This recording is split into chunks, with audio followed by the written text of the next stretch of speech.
So I did spend a lot of time with our staff this week, not just my partners, but general managers, chefs, managers. We had a meeting, I forget which day this week, of every general manager and every chef in the restaurant, and we talked about this. And you know, the good news is that having been doing this since 1985, I've now been through 4 different recessions.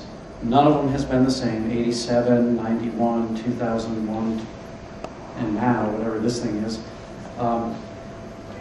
But nor have we ever nor has any one of these recessions ever put any of our places out of business. We've never closed a place to this point in time, knock on every piece of wood I can find.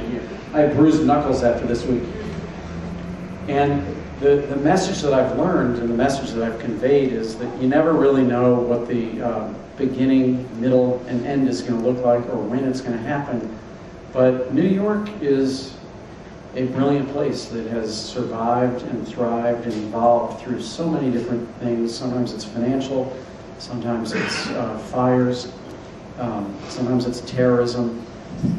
And the place just has this incredible resilience. And so you know that all is going to be well, and you also know that when things are not well, when the wind is in your face and the sun is not even out, that more than ever people are going to be looking for comfort. People are going to be looking for hospitality. And the very thing that we do is to make people feel better while they're hopefully consuming something that they feel is very, very excellent.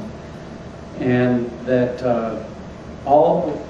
you know, there's so much that's out of our control right now.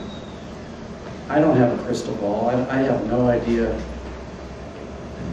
I presume everything's going to be fine for Goldman Sachs because Alan Paulson's Hank is an alum. Outside of that, I can't really predict too much of anything else. But I think at the end of the day, you know, however many seats we have, there's a whole lot more New Yorkers, there's a whole lot more tourists than we have seats. So if we make sure, mano a mano, that every experience is one where someone knows how genuinely grateful we are that they're there, that's really all we can do. And that the other 2 things we can do are the things that we always complain we don't have time to do in an expansive economy.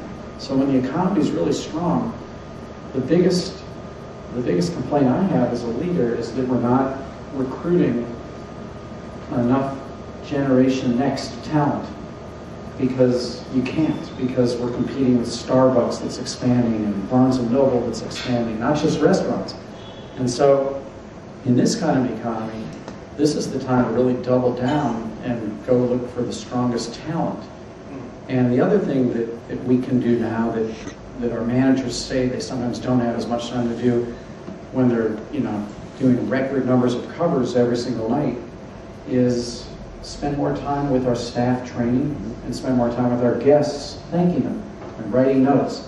And so that's what I try to tell them as well. Everyone else is saying, ain't it bad, look what's happening to us. I want our teams to go happen to this economy. And as a result, when it's over, however many twists and turns it takes, each time we've ended up in a stronger position even than we went in. But it ain't fun half the time, that's for sure.